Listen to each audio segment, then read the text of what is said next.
Hello दोस्तों, मैं मोहम्मद मकसूद आलम आप सभी का अपने यूट्यूब चैनल में स्वागत करता हूं। आज हम लोग भारतीय संविधान की अनुसूची अर्थात शेड्यूल के बारे में अध्ययन करेंगे। आखिर हमें भारतीय संविधान में अनुसूची की आवश्यकता क्यों पड़ी। संविधान के मूल प्रावधानों में कहीं कहीं विस्तार की आवश्यकता पड़ती है और जो हम विस्तार करते हैं उसे हम नई प्रविष्टि के रूप में अनुसूची में डालते हैं, इसलिए ताकि संविधान मेरा लेंदी ना हो जाए। दूसरा, अनुसूची को आर्टिकल का डिटेल्ड एक्सटेंशन कहा जाता है। इसे समझने के लिए हम यहाँ आते हैं। जैसे भारतीय संविधान के आर्टिकल 1 में भारत को राज्यों का संघ कहा गया है। भारत दैट इज इंडिया को क्या कहा गया है? भारत राज्यों का संघ कहा गया है, जिसमें कुल 28 राज्य और 8 यूनियन टेरिटरीज है। ठीक उसी प्रकार पहला अनुसूची में हम लोग बात करते हैं राज्य क्षेत्र के बारे में, जिसमें 28 राज्य और 8 केंद्र शासित प्रदेश है। कुल 36 राज्य हो गए भारत के, यूटीज और स्टेट्स मिलाकर। तो हम आर्टिकल 1 की बात करें या फिर पहला अनुसूची की बात करें। आर्टिकल 1 में जब हम इसी की बात करेंगे तो इसको हम शॉर्ट में बात करते हैं, लेकिन इसी का जब हम डिटेल में अगर अध्ययन करना चाहते हैं या जानना चाहते हैं तो इसे हम अनुसूची में हमें जाना पड़ता है। शुरू में भारतीय संविधान में कुल 8 ही अनुसूचियां थी, लेकिन धीरे धीरे भारतीय संविधान में संशोधन कर इसमें कुल 4 अनुसूचियां जोड़ी गई। तो अभी वर्तमान में भारतीय संविधान में कुल 12 अनुसूचियां हैं। भारतीय संविधान में अभी कुल 12 अनुसूचियां हैं और इसी 12 अनुसूचियों को हम डिटेल से एक एक करके अध्ययन करेंगे, लेकिन पहले हम ओवरऑल एक बार इसे अध्ययन कर लेना चाहते हैं। हम लोग पहला अनुसूची में जो पढ़ते हैं, इसमें हम राज्य क्षेत्र के बारे में पढ़ते हैं, भारतीय राज्य क्षेत्र के बारे में पढ़ते हैं। दूसरा अनुसूची में हम लोग वेतन के बारे में पढ़ते हैं। तीसरे अनुसूची में हम लोग शपथ के बारे में पढ़ते हैं। अब किनका ये वेतन है और किनका ये शपथ है, इसको हम आगे करेंगे। चौथा अनुसूची में राज्यसभा में सीटों के आवंटन के बारे में हम इसमें अध्ययन करते हैं। पांचवें अनुसूची में हम लोग अनुसूचित जाति दैट इज शेड्यूल कास्ट और अनुसूचित जनजाति दैट इज शेड्यूल ट्राइब क्षेत्र के विशेष उपबंध के बारे में अध्ययन करते हैं। ठीक उसी प्रकार छठा अनुसूची में हम लोग जनजातीय क्षेत्र के विशेष उपबंध के बारे में हम लोग बातचीत करेंगे, जिसमें सिर्फ 4 राज्य को ही शामिल किया गया है। ठीक उसी तरह 7वां अनुसूची में हम लोग शक्तियों के बारे में बात करते हैं कि भारत में जितने भी कार्य होते हैं उसमें शक्तियों का बंटवारा कैसे होगा। तो शक्तियों का जो बंटवारा होता है संघ सूची, राज्य सूची और समवर्ती सूची के बीच में हम लोग करते हैं। इसको हम डिटेल में आगे करेंगे। 8वीं अनुसूची में हम लोग भाषा के बारे में बात करते हैं कि मूल संविधान में कुल 14 ही भाषाएं थे, जिसमें जोड़ा गया बाद में सबसे पहले एक भाषा जोड़ा गया 14 के बाद, उसके बाद फिर 3 जोड़ा गया, फिर 4 जोड़ा गया। अभी भारतीय संविधान में कुल 22 भाषाएं हैं। 9वीं अनुसूची के बारे में हम लोग भूमि सुधार के बारे में हम लोग अध्ययन करते हैं। 10वीं अनुसूची में हम लोग दल बदल, 11वीं सूची में पंचायत के बारे में और 12वीं सूची में हम लोग नगर पालिका के बारे में अध्ययन करेंगे। एक बार और इसे रिकॉल कर लेते हैं। पहले अनुसूची में हम लोग किसके बारे में बात करेंगे? राज्य क्षेत्र के बारे में बात करेंगे। दूसरे अनुसूची में हम लोग किसके बारे में बात करेंगे? वेतन के बारे में। तीसरी में शपथ के बारे में। चौथी में राज्यसभा में सीटों के आवंटन के बारे में हम लोग बातचीत करेंगे। 5वीं अनुसूची में शेड्यूल कास्ट और शेड्यूल ट्राइब का विशेष क्षेत्र उपबंध जो है उसके बारे में हम लोग बातचीत करेंगे। छठा में सिर्फ एसटी के बारे में, यहाँ एससी नहीं होगा।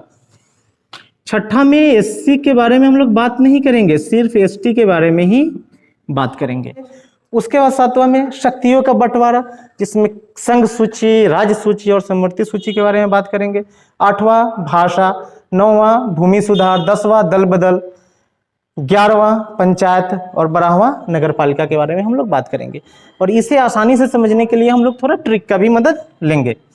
जैसे यहाँ एक ट्रिक है, रावेश। रावेश मान लेते हैं हम किसी लड़का का नाम है। रावेश राज्यसभा में जन जन शक्ति भाषा भूमि धन दर्पण, इसे याद कर लेंगे।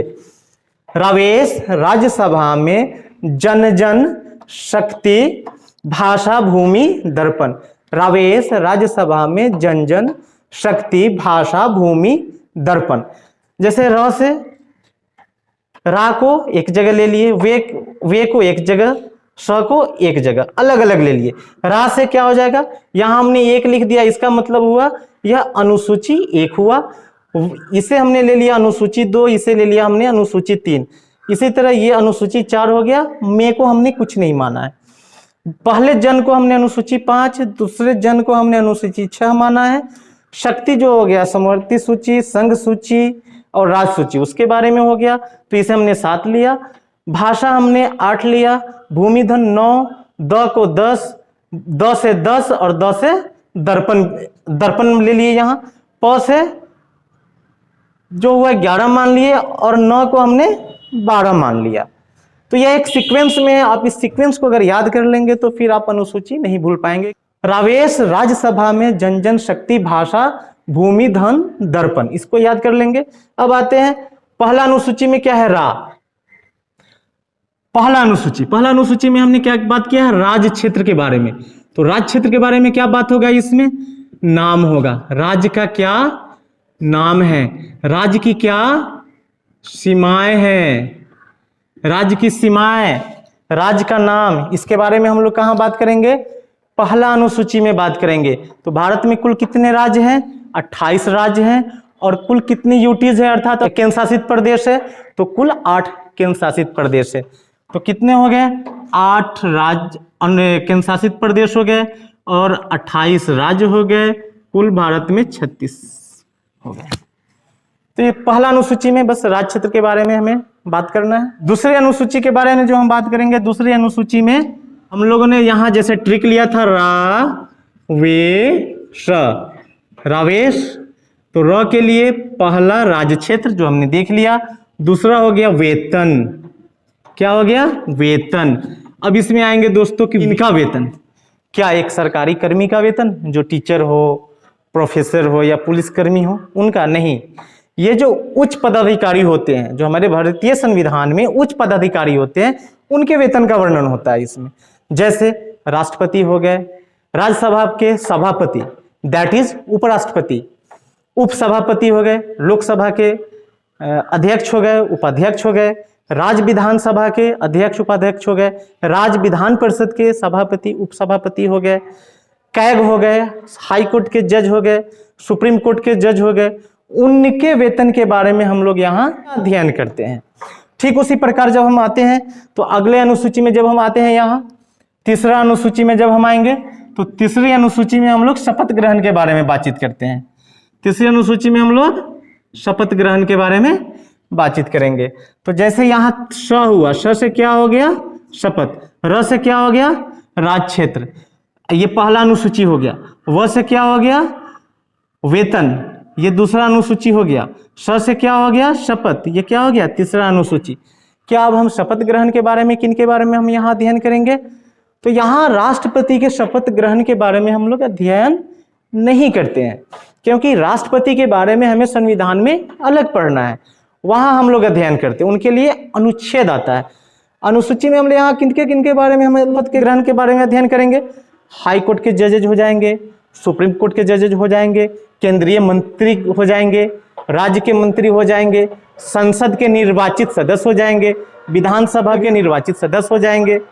उसके अलावा जो अभ्यर्थी होते हैं संसद के लिए, संसद के चुनाव लड़ने के लिए, उनका शपथ ग्रहण होगा। उसके अलावा विधानसभा का जो चुनाव लड़ने वाले अभ्यर्थी होते हैं, उनका भी शपथ ग्रहण के बारे में हम लोग अनुसूची 3 में हम लोग चर्चा करते हैं, यही हम लोग बात करेंगे। कैग के भी शपथ ग्रहण की चर्चा यही होती है।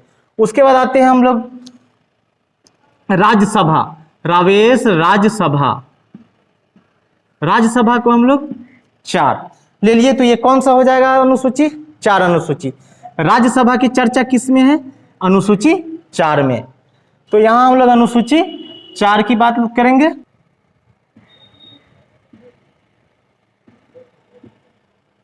चौथा अनुसूची में किस राज्य को, किस केंद्र शासित प्रदेश को कितने सीट दिए गए हैं राज्यसभा में, इसके हम लोग यहां अध्ययन करते हैं। भारत में कुल 28 राज्य हैं और 8 केंद्र शासित प्रदेश है।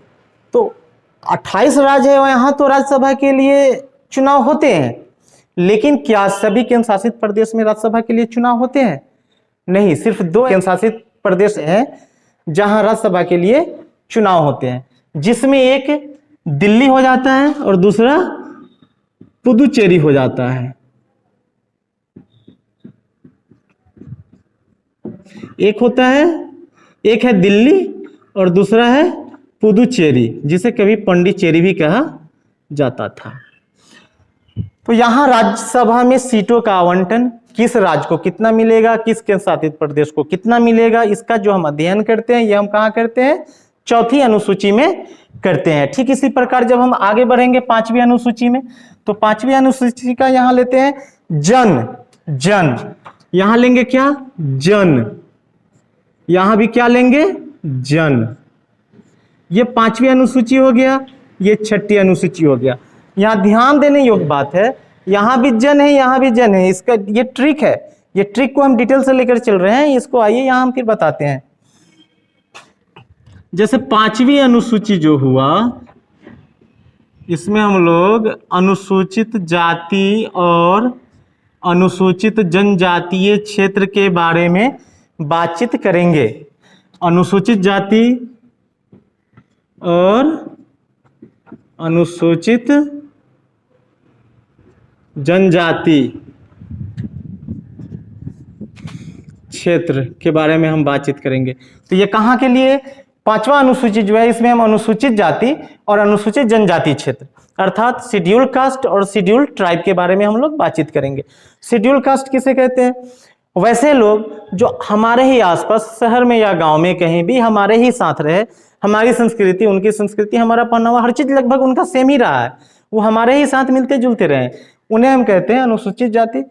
और चूंकि ये डिप्रेस्ड लोग थे, इन्हें दबाया गया था, तो भारतीय संविधान जब बनाया गया तो उस समय इन लोगों को विशेष प्रावधान दिया गया अर्थात आरक्षण दिया गया। और जनजाति कौन होते हैं, जो जंगल में कभी रहा करते थे, उन्हें मुख्यधारा से जोड़ने के लिए उन्हें विशेष आरक्षण दिया गया, जिनकी चर्चा हम लोग भारतीय संविधान के अनुसूची 5 में करते हैं। उसी तरह जब हम आ जाते हैं अनुसूची 6 की जब बात करते हैं, तो जहां अनुसूची 5 में अनुसूचित जाति और अनुसूचित जनजाति क्षेत्र का बात किया गया है, लेकिन अनुसूची 6 में सिर्फ हम लोग बात करते हैं अनुसूचित जनजाति, जाति का हम लोग बात नहीं करेंगे। अनुसूची छठा जो होगा, छठा अनुसूची में हम लोग अनुसूचित जाति के बारे में हम लोग बातचीत नहीं करते हैं, सिर्फ इनके बारे में बात करते हैं। और इनके बारे में जब हम बातचीत करते हैं तो इनके बारे में सिर्फ 4 राज्यों में ही प्रावधान किया गया है। कहाँ प्रावधान किया गया है 4 राज्यों में, असम, मेघालय, मिजोरम एंड त्रिपुरा। इसको ट्रिक से याद करने का तरीका है एटीएम में, एटीएम में। ए से क्या हो जाएगा असम, टी से क्या हो जाएगा त्रिपुरा, एम से क्या हो जाएगा मेघालय और एम से क्या हो जाएगा मिजोरम। एटीएम में ए से क्या हो जाएगा असम, टी से क्या हो जाएगा त्रिपुरा, एम से क्या हो जाएगा मेघालय और एम से क्या हो जाएगा मिजोरम। एटीएम में जैसे हम लोग जाते हैं एटीएम से क्या निकालते हैं, पैसा निकालते हैं, तो हम लोग कहाँ जाते हैं, लाइन लगते हैं, एटीएम में लाइन लगते हैं। बस इसी को याद रखना है ट्रिक में। एटीएम में ए से असम, टी से त्रिपुरा, एम से मेघालय, एम से मिजोरम। हो गया ना आसानी से याद ये। अब आगे आते हैं, तो इसमें सिर्फ 4 राज्यों के ही बारे में प्रावधान किया गया है और राज्यों के बारे में प्रावधान नहीं किया गया है। यहां कभी कंफ्यूजन नहीं होना चाहिए। मिजोरम और मणिपुर में, मणिपुर और मिजोरम, यहां क्या होता है एग्जामिनर मणिपुर और मिजोरम दे देते हैं। यहां स्टूडेंट्स कंफ्यूजन में आ जाते हैं, क्या मणिपुर पढ़े थे या मिजोरम पढ़े थे, मणिपुर या मिजोरम। यहां जोड़ देना है। क्या है मिजोरम जो है जोड़ जबरदस्ती किसमें घुस गया, अनुसूचित 6 में घुस गया। जोड़ देखिए मिजोरम, यहां क्या है मिजोरम, इसमें क्या है जोड़ है। इसका मतलब क्या हुआ, मिजोरम जो है अनुसूचित 6 में जोड़ जबरदस्ती घुस गया। ये सिर्फ कह रहा हूं, मजाक है, ताकि आपको ये ट्रिक से याद हो सके। ऐसा हकीकत है नहीं, ये तो भारतीय संविधान में किया गया है ऐसा। मणिपुर नहीं है, नहीं तो कंफ्यूजन नहीं होना चाहिए, यहां सिर्फ मिजोरम है। इस चीज को ध्यान में रखेंगे हमेशा। और इसका दूसरा तरीका है याद रखने का, मैपिंग पे जिनको कमांड होगा वो भी इसको आसानी से याद रख सकते हैं। जिन्हें अगर मैपिंग पे कमांड हो वो आसानी से इसे याद रख सकते हैं। जैसे भारत का हमने नॉर्थ ईस्ट का मैप बनाया,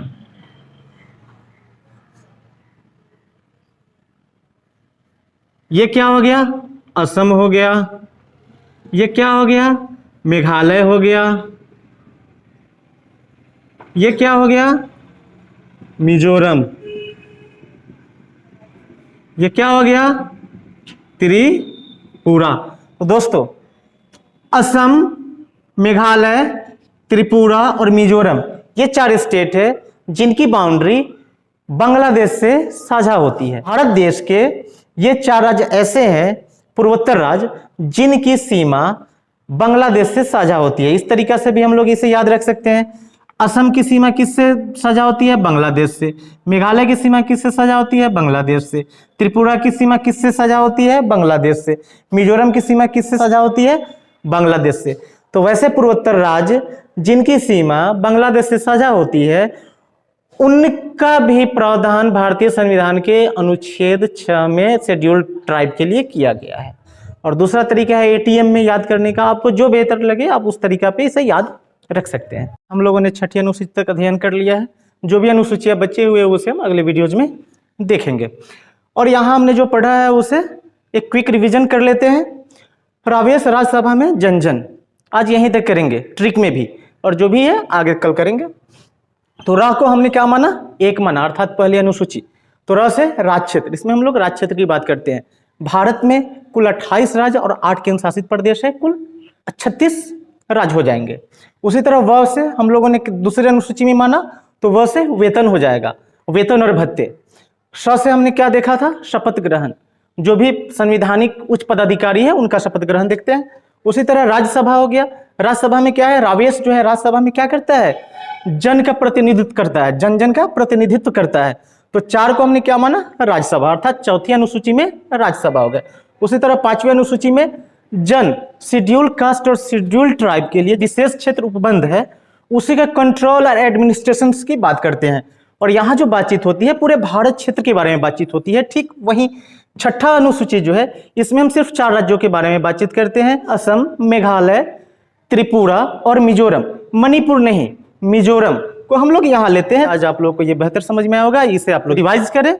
और फिर हम लोग मिलते हैं अगले वीडियोज में। अगले वीडियोज का डिस्क्रिप्शन हम लिंक में दे देंगे। धन्यवाद, जय हिंद।